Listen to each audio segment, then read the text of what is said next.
প্রধানমন্ত্রী হওয়ার পর প্রথমবার ঢাকার বাইরে যাচ্ছেন তারেক রহমান। আজ দিনাজপুরের কাহারোল থেকে দেশের বিভিন্ন এলাকার 53টি খাল উদ্বোধন করবেন তিনি।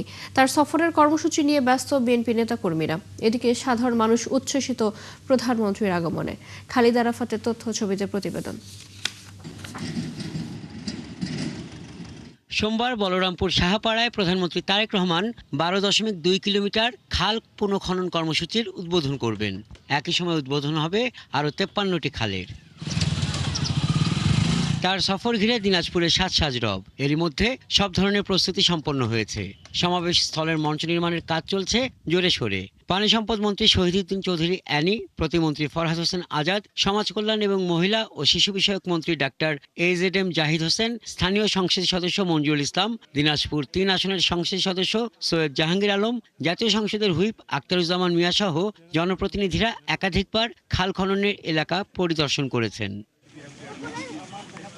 খাল খনন উদ্বোধনের পর তিনি যাবেন দিনাজপুর সদরের উপশহর এলাকায় শেখ ফরিদগঞ্জ গোরস্থানে তার নানা ইস্কান্দার মজুমদার, নানি তোয়েবা মজুমদার ও খালা খুরশেদ জাহান হকের কবর জিয়ারতে। বিকালে গড়ে শহীদ বড় ময়দানে সুধী সমাবেশ ও ইফতারে অংশ নেবেন।